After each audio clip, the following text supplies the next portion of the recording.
Les conséquences pour l'entreprise sont pour nous majeures. En réalité, ce que nous avons cherché à faire, c'est davantage préciser la façon dont la formation se met en œuvre dans l'entreprise et pourquoi elle se met en œuvre, et du même coup s'écarter de ce qui était une caractéristique majeure du système français, parfois résumé sous la formule l'obligation de payer, c'est-à-dire un prisme essentiellement financier. On sort de cette obligation fiscale pour le plan de formation, on la renvoie à la responsabilité sociale de l'entreprise. L'ambition de cette loi, c'est d'apporter plus de simplification dans les entreprises. Et c'est surtout de reconnaître la formation comme un vecteur pour nourrir les compétences des salariés. Donc on reconnaît la formation comme un investissement.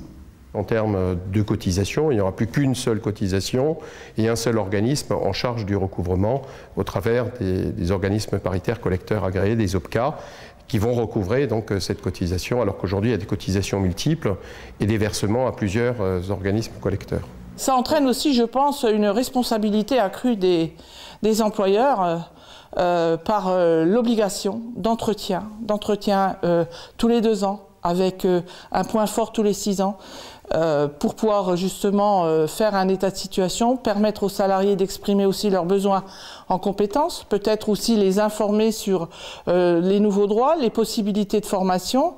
Donc là, ça nous semble important. Les employeurs devront jouer le jeu, puisqu'autrement ils seront pénalisés, et ceci, quelle que soit la taille de l'entreprise. On a renforcé les obligations de ces entreprises, notamment par l'entretien professionnel obligatoire que la CGPME demande depuis 2007, mais surtout par le bilan à 6 ans qui risque d'avoir un effet couperet assez violent si les entreprises ne se préparent pas suffisamment, ne gèrent pas suffisamment au fil de l'eau. Les OPCA, les organismes paritaires collecteurs, ils auront un rôle majeur à jouer en termes de services au niveau des TPE-PME, d'engineering. Comment je vais aider une entreprise à construire son plan de formation? Comment je vais l'aider, grâce aussi au conseiller en évolution professionnelle, mais comment je vais l'aider à construire un entretien professionnel? Comment je vais l'aider à regarder son territoire? Ça, c'est pour nous le rôle des OPCA. L'absence de droit collectif, de garantie collective accompagnant un droit individuel. Nous, on pense que pour être efficace, notamment au sein de l'entreprise, il faut faire en sorte que les représentants des salariés puissent négocier le plan de formation de l'entreprise, de façon à pouvoir participer aux priorités que l'entreprise doit se donner pour justement se développer, garantir l'emploi, permettre aux salariés de se reconvertir, permettre aux salariés d'évoluer aussi et de gagner en qualification et de changer de passe au cours de leur carrière. En gros, nous, ce qu'on revendiquait, c'est de faire de la GPEC, de la gestion prévisionnelle des emplois et des compétences, de manière active, anticipée. Pour l'entreprise, je dirais, c'est une invitation à faire que la formation redevienne un sujet stratégique.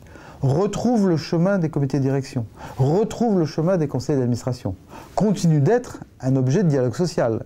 Mais pas un objet de dialogue social au sens que j'ai un catalogue et j'additionne des demandes individuelles. Non, je fais ce qu'on appelle de la GPEC. C'est-à-dire que collectivement, on fait de la prospective sur les emplois et les compétences dont on a besoin. Moi, je crois beaucoup à la responsabilisation des acteurs.